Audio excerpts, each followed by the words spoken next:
ప్రియ సహోదరి సహోదరులందరికీ ప్రభు అయిన యేసుక్రీస్తు వారి నామం పేరిట వందనాలు తెలియజేయుచున్నాను. ప్రియులారా, ఈరోజు ఎస్తేరు గ్రంథము 4వ అధ్యాయాన్ని మనం ధ్యానం చేద్దాం. పరిశుద్ధ గ్రంథంలో మనం 2 స్త్రీల పేరిట వ్రాయబడిన గ్రంథాలను మనం చూస్తున్నాము. ఒకటి రూతు గ్రంథం అయితే మరొకటి ఎస్తేరు గ్రంథము. రూతు గ్రంథానికి ఎస్తేరు గ్రంథానికి చాలా కాలపు వ్యత్యాసం ఉంది. అయితే కాలపు వ్యత్యాసమే కాదు కానీ మనుషుల వ్యత్యాసం కూడా చాలా ఉంది. ప్రియులారా, మనకు తెలుసు, రూతు అన్యజాతికి సంబంధించిన ఒక స్త్రీ. అన్యజాతికి సంబంధించిన స్త్రీ యూదురాలయ్యింది. ఎస్తేరు గ్రంథంలో ఉన్న ఎస్తేరు గారు కూడా యోధా జాతికి సంబంధించిన వారు. అయితే అన్యజాతిలో ఉన్న రూతు యొక్క యోధ జాతిలోకి చేరినట్టుగా మనం చూస్తాము. రూతు అనే పేరుకు అర్థం గువ్వ అనే అర్థం వస్తుంది. ఎస్తేరు అనే పేరుకు మాత్రం అర్థం నక్షత్రం అనే పేరు వస్తుంది. ప్రియులారా, అన్యురాలైన రూతు తన అత్తయ్యైన నయోమితో ఆవిడ వద్దన్నా కూడా మరి ఇష్టపూర్వకంగా ఈ యొక్క వాగ్దాన దేశంలో అడుగుపెట్టినట్లుగా మనం చూస్తాము. అయితే యూదురాలైన ఎస్తేరు మాత్రం ఇష్టం లేకపోయినా సరే ఆ యొక్క చెర నివాసం చేస్తున్నట్టుగా మనకు కనబడుతుంది. ప్రియులారా, అలాగే అన్యజాతిలో పుట్టిన రూతు ఇశ్రాయేలు దేశానికి వచ్చి ఇశ్రాయేలీలో ఒక యువకుని వివాహం చేసుకుంటుంది. యూదురాలైన ఎస్తేరు మాత్రం అన్యజాతుల్లో ఉన్న ఒక రాజును వివాహం చేసుకోవడం మనం చూస్తాము. అన్యురాలైన రూతు ఇజ్రాయేలు వంశాన్ని వర్ధిల్ల చేయటానికి మరి ఒక పాత్రగా ఆమె ఉపయోగపడినట్లుగా మనం చూస్తాం. ప్రియులారా, అయితే యూదురాలైన ఎస్తేరు మాత్రం ఆ యొక్క అన్య దేశంలో ఒక అన్యుణ్ణి వివాహం చేసుకుని యూద జాతిని కాపాడినట్టుగా మనం చూస్తున్నాము. ఒక ఆమె అయితే తల్లిగా మరి కనబడుతుంది, మరొక ఆమె అయితే కాపాడిన తల్లిగా మనకు కనబడుతుంది. ప్రియులారా, అన్యురాలైన రూతు క్రీస్తు యొక్క వంశంలో చేర్చబడినట్టుగా మనం చూస్తాము. అయితే ఎస్తేరు మాత్రం యేసు క్రీస్తు రావటానికి మార్గాన్ని సరళం చేసిన ఒక స్త్రీగా మనకు కనబడుతుంది. ప్రియులారా, ఈ వ్యత్యాసంలో ఒక విషయాన్ని మనం గమనించాలి. ఎస్తేరు జీవితంలో రూతు జీవితంలో జరిగిన సందేశం ఏంటంటే ఎవరి పాత్రను వారు నిర్వర్తించినట్టుగా మనకు కనబడుతుంది. ప్రియులారా, మన జీవిత చదరంగంలో కూడా మన పాత్ర ఏంటి, మన సంఘంలో ఎటువంటి పాత్ర కలిగి ఉండాలి, ఎలాంటి విధానంలో మనం నడుచుకోవాలి, ప్రసంగించే వారంగా ఉండాలా, పనులు చేసే వారంగా ఉండాలా, ఎలాగుండాలి అనేది ఒక నియమబద్ధంగా మన జీవిత విధానం ఉండాలి. ప్రియులారా, ఒక పాత్ర పోషించేవారు మరొక పాత్రను కోరుకోవటం అది సమంజసం కాదు. కొట్టుకునే గుండె నేను ఆలోచిస్తాను అని అంటే అది ఎంత కష్టమైన ఆలోచన చూడండి. నడిచే కాళ్ళు నేను చేతుల వలె పనిచేస్తాను అని అంటే అది ఎంత బుద్ధిహీనమైన ఆలోచన చూడండి. కనుక దేవుడి సంఘంలో అనగా సార్వత్రిక సంఘంలో ఎవరి పాత్ర వారికి దేవుడు నియమించి ఉంచాడు. ప్రియులారా, అయితే ఈరోజు మనం ఎస్తేరు గ్రంథాన్ని చదువుకుంటున్నాము. ఎస్తేరు గ్రంథం 4వ అధ్యాయం 1వ వచనంలోకి వద్దాం రండి. కొంత అప్పుడప్పుడు ఉపోద్ఘాతాన్ని చెప్పాలని నేను ఆలోచన కలిగి ఉన్నాను కనుక ఈ కొద్ది మాటలు మీకు చెప్పడం జరిగింది. ఎస్తేరు గ్రంథం 4వ అధ్యాయము 1వ వచనము మనకు తెలుసు కదండి. 1వ అధ్యాయం 2వ అధ్యాయంలో జరిగిన సన్నివేశాలు మనకు తెలుసు. ఈ సన్నివేశాల్లో ప్రతి విషయాన్ని మనం తెలుసుకోలేం, కానీ జరిగిన విశేషాలను మాత్రమే మనం జ్ఞాపకం ఉంచుకుంటున్నాం ప్రియులారా, అనగా జ్ఞాపకం చేసుకొనిచున్నాము. ఎస్తేరు గ్రంథం 1వ అధ్యాయంలో రాజు యొక్క విందు జరగడం మనం చూస్తాము. అలాగే ఆ యొక్క రాజు యొక్క ఆజ్ఞాతిక్రమణ చేయడం ద్వారా ఆవిడ్ని రాణి అనే పదవి నుండి తీసివేయడం జరిగింది. ఆ తర్వాత 2వ అధ్యాయంలో ఒక చిన్న కుటుంబంలో ఉన్న ఎస్తేరు రాజు యొక్క దయను, అక్కడున్న వారి యొక్క దయను, అందరి దయను పొంది రాణిగా ఉండడం మనం 2వ అధ్యాయంలో చూశాం ప్రియులారా. 3వ అధ్యాయంలో హామాన్ అనే ఒక దుర్మార్గుడి గురించిన పరిచయాన్ని, అతడు యూదా జనాంగాన్ని ఎలాగో మట్టు పెట్టాలని ఆలోచించాడు, అతని ప్రణాళికను, ఆ ప్రణాళికకు దేవుడు ఔషధాన్ని ఎలాగో కనిపెడుతున్నాడో ఆ కొన్ని విషయాలు కూడా మనం 1, 2, 3 అధ్యాయాల్లో మనం చూసాం ప్రియులారా. అయితే 4వ అధ్యాయంలో ఏంటంటే 3వ అధ్యాయంలో జరిగిన సంఘటనకు కొనసాగింపుగా ఈ 4వ అధ్యాయం జరుగుతుంది ప్రియులారా. ఏంటంటే హామాను ఒక తాకీదు రాయించాడు. ఏంటి? ఇదిగో ఈ యూదా జనాంగం ఏదైతే ఉందో ఆ యూదా జనాంగాన్ని అంతటినీ నాశనం చేయాలి, 127 సంస్థానాల్లో ఉన్న ప్రతి వారిని కూడా నాశనం చేయాలి అని అన్నప్పుడు షూషను ప్రాంతంలో ఉన్న మొర్దెకై అనే ఒక దైవభక్తుడు ఆ మాట వినగానే ఏం చేశాడంటే తన బట్టలు చింపుకొని, గోనెపట్ట కట్టుకొని, బూడిద పోసుకొని ఆ యొక్క సిటీ మధ్యలోకి వెళ్ళి ఎంతో రోదన చేస్తున్నట్టుగా మనం చూస్తాం ప్రియులారా. అంత రోదన చేస్తూ ఉన్నప్పుడు ఆ యొక్క రాజగుమ్మంలోకి గోనెపట్ట కట్టుకొని రాకూడదన్న ఒక నియమం ఉన్నా సరే అతడు గోనెపట్ట కట్టుకొని రావడం జరిగింది. నిజంగా భక్తులను మనం చూసినప్పుడు వారి జీవితంలో చాలా ప్రాణాలకి తెగించిన పనులు చేస్తారు ప్రియులారా. ఇంత ప్రాణాలకు తెగించి ఎందుకు చేస్తారంటే కేవలం వారికి దేవుడు ఒక్కడే ప్రాముఖ్యమైన అంశంగా మనకు కనబడతాడు. నెహమ్యా గారు తన జీవితంలో ఎప్పుడు కూడా రాజు ముందు ఆనందంగానే ఉండేవాడు. ఏ రోజైనా విచారకరమైన ముఖం నెహమ్యాలో కనబడి ఉంటే నెహమ్యాను అక్కడికక్కడే సంహరించాలి ప్రియులారా. అయితే ఒకానొక రోజు యెరూషలేము ప్రాకారాలు పడిపోయానన్న మాట విన్నప్పుడు దుఃఖముఖంతో ఆ యొక్క అర్తహషస్త రాజు దగ్గరికి వెళ్ళినప్పుడు ఆ అర్తహషస్త రాజు ఆ రోజు ఆ యొక్క నెహమ్యాను చంపేయాలి, కానీ అర్తహషస్త రాజు ఆ నెహమ్యాను ఆ రోజు కనికరించాడు. నిజంగా భక్తులందరూ కూడా తమ ప్రాణాలకు తెగించిన పనులే చేశారు తమ జీవితంలో. ఎంతమంది అయితే భక్తులు ఉన్నారో వారందరూ కూడా ప్రాణాలకి తెగించి తమ జీవితాలను దేవునికి సమర్పిస్తున్నట్టుగా మనకు కనబడుతుంది ప్రియులారా. అయితే ఈ యొక్క మొర్దెకై ఏం చేస్తున్నాడంటే ఆ రాజు గుమ్మంలో ప్రవేశించి చూడండి ఏం చేస్తున్నాడో. 4వ అధ్యాయం 3వ వచనము, రాజు యొక్క ఆజ్ఞయు శాసనమును ఏ సంస్థానమునకు వచ్చినో అక్కడనున్న యూదులు ఉపవాసముండి మహాదుఃఖంలోను, ఏడ్పులోను, రోధంలోను మునిగిన వారైరి. అనేకులు గోనెను బూడిదను వేసుకొని పడి ఉండిరి. ఇక్కడ చూడండి, ఇక్కడ మొర్దెకై మాత్రమే కాదు, యూదుల్లో అనేక మంది కూడా ఉపవాసం ఉండి మహారోదన చేస్తున్నట్టుగా కనబడుతుంది ప్రియులారా.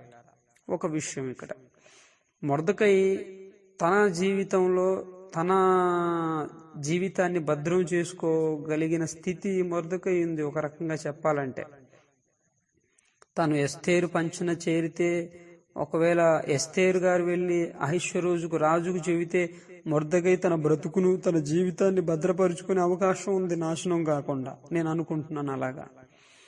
అయితే మొర్దెకై తన గురించి మాత్రమే కాదు కానీ తన జాతి మొత్తం గురించి ఇక్కడ ప్రార్థన చేస్తున్నాడు, ఇక్కడ రోధిస్తున్నాడు ప్రియులారా.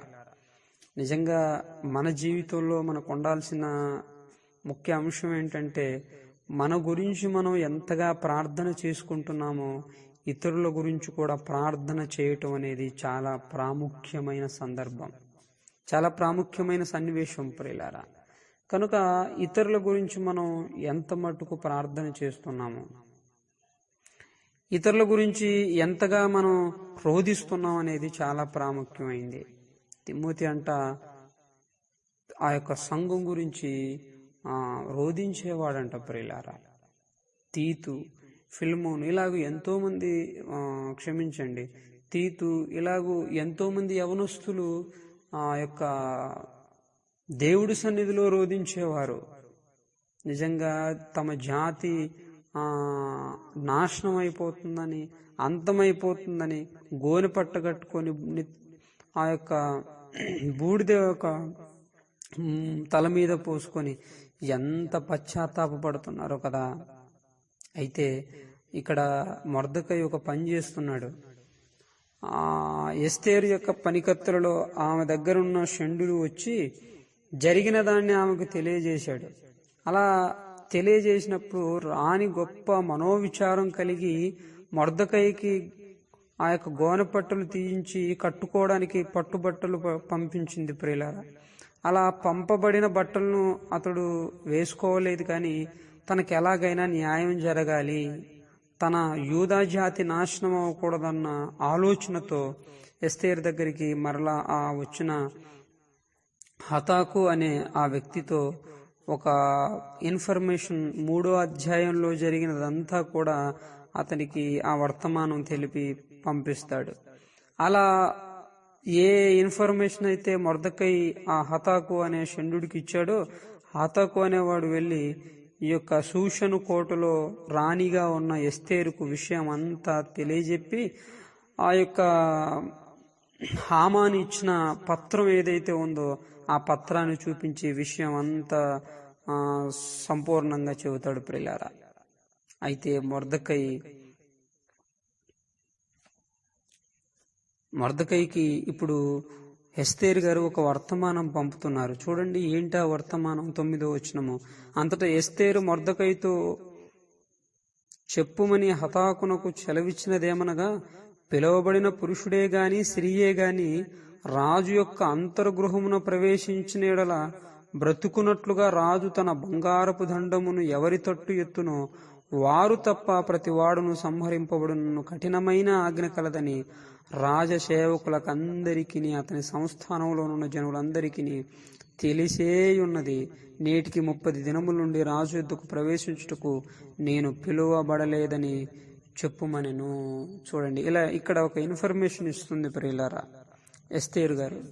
ఏమని ఇన్ఫర్మేషన్ ఇస్తుందంటే, అన్నయ్య ఆ యొక్క మొర్దెకైతో చెప్పమంటుంది. ఇదిగో పిలువబడిన పురుషుడే గాని స్త్రీయే గాని రాజు యొక్క అంతర్గృహంలోకి వెళ్ళడానికి ఎవరికి అవకాశం లేదు.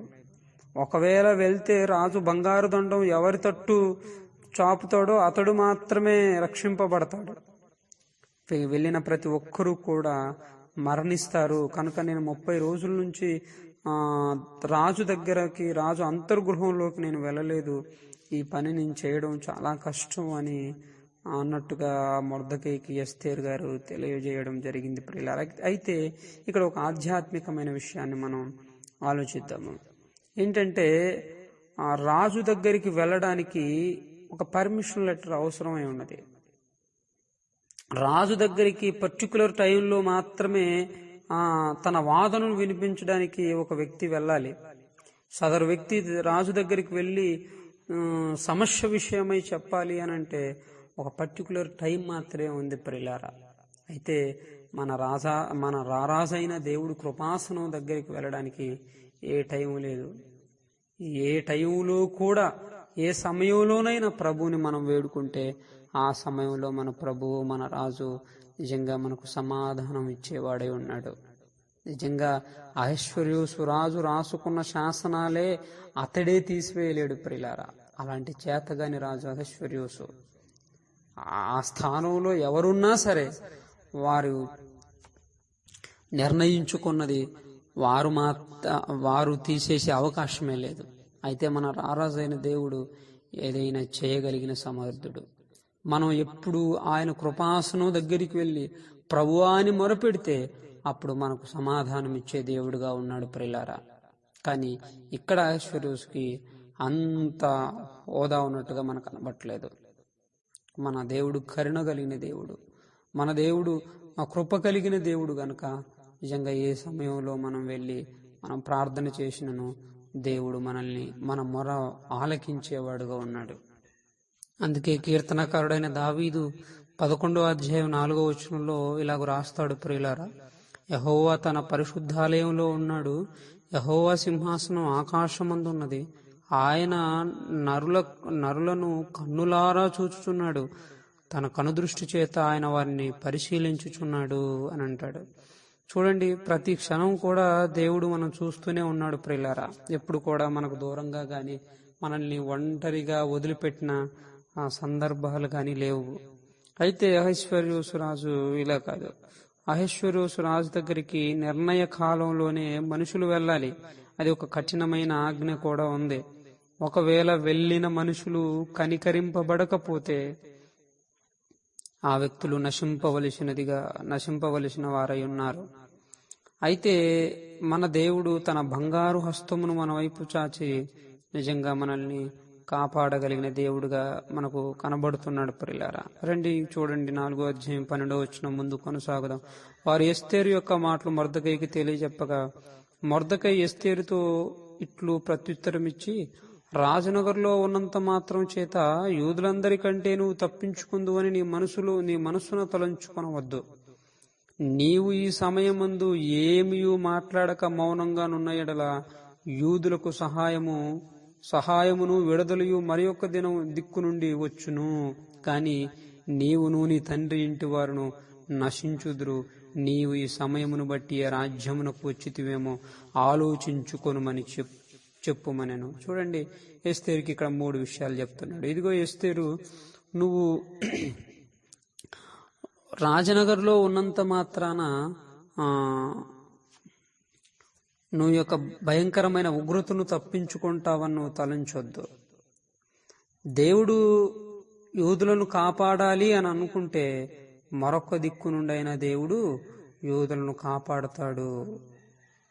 అంతేకాదు, ఒకవేళ నువ్వు ఈ సమయం నిమిత్తమే, ఈ సందర్భం నిమిత్తమే, ఈ నేపథ్యంలో యూదులందరినీ కాపాడాలన్న ఆలోచన కోసమే, కాపాడాలన్న దేవుడి సంకల్పం నిమిత్తమే ఒకవేళ నువ్వు రాజ్యమునకు వచ్చితివేమో అని ఆలోచించుకో అని చెప్పాడు ప్రియులారా. కనుక ఈ విషయాలు కూడా మనల్ని హెచ్చరిస్తూ ఉన్నాయి. నిజంగా మనం ఒక స్థాయిలో ఉన్నాము అని అంటే అది దేవుడి యొక్క సంకల్పమే ప్రియులారా. ఉన్నత దశలో ఉన్న, దుర్దశలో ఉన్న, సుఖంలో ఉన్న, లేమిలో ఉన్న, కీడులో ఉన్న, కలిమిలో ఉన్న, ఏ స్థితిలో ఉన్నా సరే మనం దేవుడి యొక్క సంకల్పం మేరకు మాత్రమే ఆ స్థితిలో ఉన్నామని తలంచుకోవాలి. చాలాసార్లు మన పేదరికాన్ని బట్టి మనం దేవుణ్ణి చాలాసార్లు హృదయంలో నీచపరుచుకుంటాం. కాదు ప్రియులారా, మనం అలా చేయడం సమంజసం కాదు. దేవుడు మనల్ని ఆ స్థితిలో, ఆ పాత్రను పోషించాలని ఆ స్థితిలో పెట్టాడు తప్పితే దేవుడు మనకేదో దీనస్థితిని అనుగ్రహించాడు అని మనం ఎప్పుడు కూడా తలంచరాదు. మానవులమే కనుక చాలాసార్లు నాకు కూడా అటువంటి ఆలోచనలు వస్తూ ఉంటాయి. మనమంతా ఆ ఆలోచనలను అధిగమించే వారంగా ఉండాలి. దేవుడు తన సంకల్పము చొప్పుననే ప్రతి వారికి ఒక స్థాయిని, ఒక స్థానాన్ని అనుగ్రహిస్తాడు. కనుక ఇక్కడ మొర్దెకై అవను ప్రేరేపిస్తున్నాడు దేవుని నిమిత్తమై. ఇదిగో నువ్వు రాజనగర్లో ఉన్నావని నువ్వు తలంచుకోవద్దు. నిజంగా మనం కూడా మన మనసులో కొన్నిసార్లు ఒక మంచి స్థాయి ఉన్నప్పుడు ఆ గొప్ప స్థాయిలోకి మనం వెళ్ళినప్పుడు నిజంగా మనం ఎంత గర్వపడుతుంటామో, ఆ స్థాయిని మించి మనం గర్వపడుతూ ఉంటాం ప్రియులారా. అది క్రైస్తవులమైన మనకు తగదని దేవుడు సెలవిస్తున్నాడు. చాలాసార్లు ఇంకో మాట ఏమంటున్నాడంటే, ఈ సమయమందు ఏమీ మాట్లాడక మౌనంగానున్న ఎడలా యూదులకు సహాయము విడుదలయు మరి ఒక దిక్కు నుండి వచ్చును అంటున్నాడు. చాలాసార్లు మనం మౌనంగా ఉండవలసిన సందర్భంలో మౌనంగా ఉండం, కానీ మాట్లాడవలసిన సందర్భంలో మాత్రం మౌనంగా ఉంటాం. అది కూడా చాలా ప్రమాదకరమైంది ప్రియులారా. నువ్వు నోరు తెరిస్తేనే ఆ నిజం బయలుపడుతుంది. నువ్వు నోరు తెరవకుండా నిజాలు బయటికి రావాలి అని అంటే, నువ్వు నోరు తెరవకుండా సత్యం బయటికి రావాలి అని అంటే అది అవ్వదు. సత్యవంతుడవైన నువ్వు సత్యాన్ని ప్రకటించాలి. ఇదిగో నువ్వు మౌనంగా ఉన్న ఎడల ఆ యొక్క సత్యం మరొకరు ప్రకటిస్తారు. కానీ మన పాత్ర ఏమైపోతుందంటే అక్కడ మన దేవుడి సంకల్పం మన పాత్రలో నెరవేరకుండా అయిపోతుంది ప్రియులారా. ఏ సందర్భమైనా సరే, కుటుంబ సమస్యల విషయంలోనైనా సరే, నువ్వు నోరు తెరవవలసిన చోట నోరు తెరవాలి. అది ఒక ఫ్యాక్టరీలో వర్క్ చేస్తున్నా సరే, నువ్వు నోరు తెరవవలసిన చోట నోరు తెరవాలి. మౌనంగా ఉండుటకు సమయం కలదు, మాట్లాడుటకు కూడా సమయం కలదు అని ప్రసంగి తన గ్రంథంలో రచించాడు. కనుక ఆలోచించండి, మనం ఎక్కడెక్కడ మౌనంగా ఉండాలి, ఎక్కడ మాట్లాడాలన్న వివేచన మనకు ఉండాలి ప్రియులారా. అటువంటి వివేచనతో మనం ప్రభు సన్నిధిలో నడుచుకోవాలి. నీవును నీ తండ్రి ఇంటి వారును నశించుదురు, నీవు ఈ సమయమును బట్టి రాజ్యమునకు వచ్చితివేమో. అంతే కదా. యోసేపు గారు ఆ యొక్క 7 సంవత్సరాలు వచ్చే కరువు నిమిత్తమై ఇశ్రాయేలీలందరినీ కాపాడడానికి ఆ సమయం నిమిత్తం ఆయన ఎక్కడికి చేరాడు? ఆ యొక్క ప్రాంతానికి చేరాడు ప్రియులారా. ఆ యొక్క ఐగుప్తు ప్రాంతంలో అంత కష్టాలు పడడానికి కారణం ఏంటంటే ఒక సమయం ఉంది, అతడు హెచ్చింపబడే సమయం ఉంది. ఆ సమయంలో ఇశ్రాయేలీలందరినీ పోషించే ఒక పోషకుడుగా ఆ యొక్క యోసేపు ఉండాలి. కనుక దేవుడు ఆ సమయం నిమిత్తమే ఆ యొక్క యోసేపును ఉంచినట్లుగా మనకు కనబడుతుంది. అయితే ఎస్తేరు తన ఆ స్థానంలో ఉండటానికి కారణం అదే. ఒకవేళ మనం ఒక వర్క్లో మనం కొనసాగుతున్నామనంటే మనం దాన్ని బట్టి జ్ఞాపకం చేసుకోవాలి. మనల్ని దేవుడు అక్కడ ఎందుకు అపాయింట్ చేశాడు, ఎందుకు ఆ స్థానంలో మనల్ని కూర్చోబెట్టాడు అంటే మనం ఏదో దేవుడి సంకల్పంలో ఒక పని చేయవలసిన వారమై ఉన్నాం ప్రియులారా. అయితే కొంతమంది ఒక గొప్ప స్థాయిలో ఉంటారు, మరి కొంతమంది చిన్న స్థాయిలో ఉంటారు. చిన్న స్థాయిలో ఉన్నవారి అంటే చిన్న స్థాయిలో ఉన్నవారు కూడా దేవుడికి కావాలి, పెద్ద స్థాయిలో ఉన్నవారు అంటే కూడా దేవుడికి కావాలి. ఒక నిప్పు పెద్దదిగా అవ్వాలి అనంటే ముందు చిన్న పుల్లలే అవసరం ప్రియులారా. చిన్న పుల్లలు మండుకోవడం ద్వారానే ఆ నిప్పు కట్టెలుగా మారిపోతుంది, కట్టెలకు అంటుకుంటుంది, ఆ కట్టెలు పెద్ద మంట అవుతుంది. కనుక చిన్న స్థాయిలో ఉన్నాము, దేవుడు ఈ స్థాయిలో పెట్టామని మనం ఎప్పుడు తలంచుకోరాదు. అభిషేకదనే చిన్నది రాజును కాపాడింది.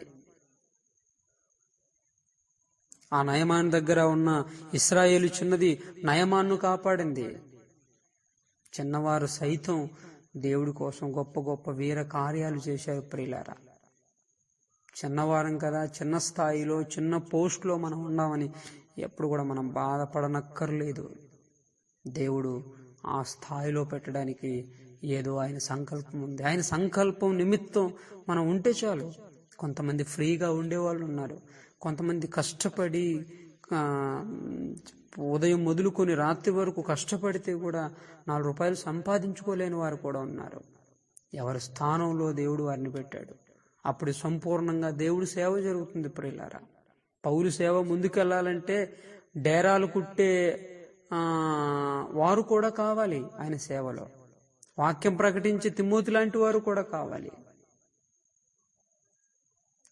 కనుక ఒక సేవ, ఒక ఆధ్యాత్మిక సంఘం ముందుకు ప్రయాణం చేయాలంటే సంఘంలో పలు రకాల వృత్తులు కలిగిన వారు ఉండాలి ప్రియులారా. అందుకే మన సంఘాల్లో ఇల్లు కట్టేవారు ఉంటారు, మేస్త్రీలు ఉంటారు, చేల్లో పనులు చేసుకున్న వాళ్ళు ఉంటారు. ప్రతి వృత్తికి సంబంధించిన వాళ్ళు మన సంఘంలో ఉంటూ ఉంటారు. కనుక ఎవరి పాత్ర వారిది, ఎవరి పాత్రను వాళ్ళని పోషించాలి.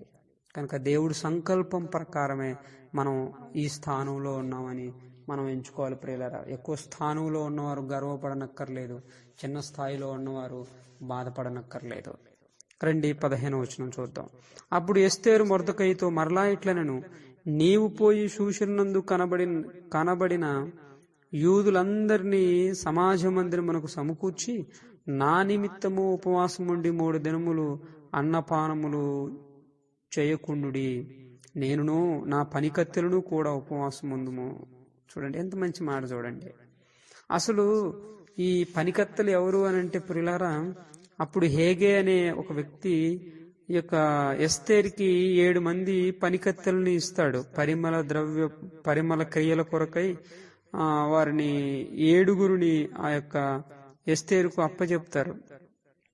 ఒకసారి చూడండి 2వ అధ్యాయం 9వ వచనాన్ని మనం చదివితే, అతడు ఆమెకు త్వరగా ఏర్పరిచి ఆమెను ఆమె చెలికత్తెలను అంతఃపురంలో అతి శ్రేష్టమైన స్థలమునందుంచెను. దాదాపుగా ఒక 7 మంది అని నేను భావిస్తున్నాను. ఇలాగూ 7 మందిని పంపించి, అనగా చెలికత్తెలను పంపించి ఆ యొక్క ఎస్తేరుతో కూడా పంపిస్తారు ప్రియులారా. అయితే ఈ చెలికత్తెలు బబులోను రాజ్య సంబంధమైన వాళ్ళే, పారసీక సంబంధికులే అని నేను భావిస్తున్నాను. అయితే ఇక్కడ జరిగిన విషయం ఏంటంటే, విశ్వాసురాలైన ఎస్తేరుతో వీరు ఉన్నప్పుడు విశ్వాసులుగా వీరు కూడా ప్రార్థనా పరులైపోతున్నారు. చూడండి, నేనును 4వ అధ్యాయం 16వ వచనంలో అంటుంది, నేనును నా పనికత్తెలను ఉపవాసం ముందుము. ఎంత మంచి విశ్వాసం చేసింది చూడండి ప్రియులారా.